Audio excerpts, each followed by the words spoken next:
Ever since I was young, I always had a special place in my heart for animals. I have adopted 6 cats and 1 dog with my wife over the past 11 years. Unfortunately, many deserving animals do not get adopted.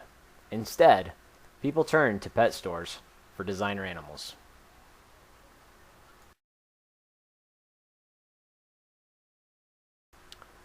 These pet stores distinguish themselves by offering animals for sale. The animals are displayed for consumers and surrounded by merchandise.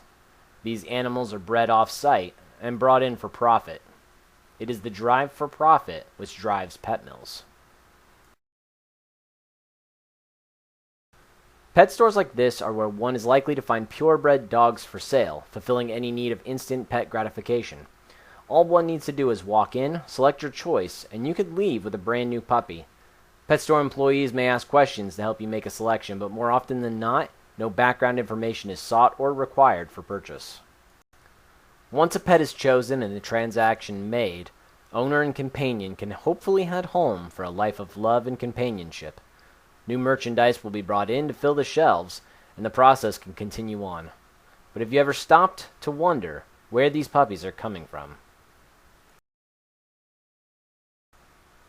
Perhaps you've heard the term puppy mill. These are places where dogs are forced to give birth to multiple litters in order for the owners to make a profit. When it comes to making money, the less needed to spend on the animals, the more that the owners are able to pocket.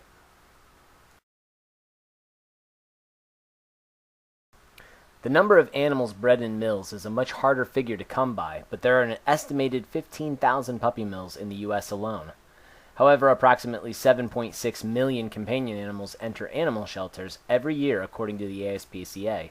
Within that year, approximately 2.7 million are euthanized.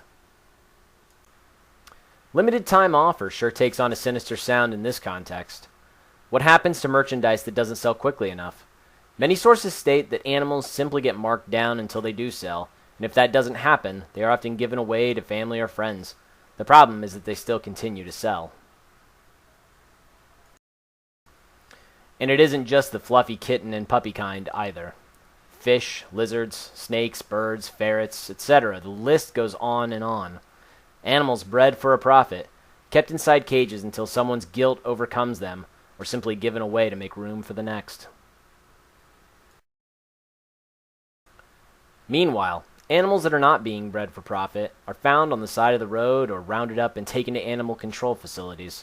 Luckier ones are taken in by shelters where they can be cared for until adoption can take place.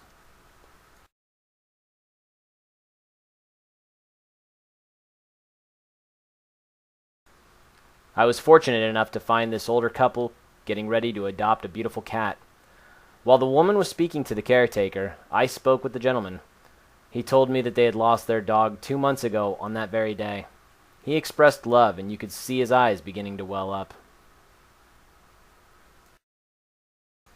The couple had concerns about the cat's demeanor, and wanted to make sure that they would be the right fit for this particular cat. I appreciated the lengths this couple was going to in order to make sure they were making a good decision for them and for the cat.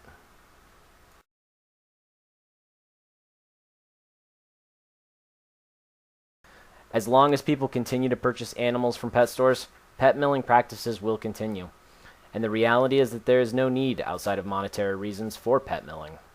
There are so many wonderful animals waiting to be adopted who can provide as much love and companionship without the cruelty that comes from pet milling.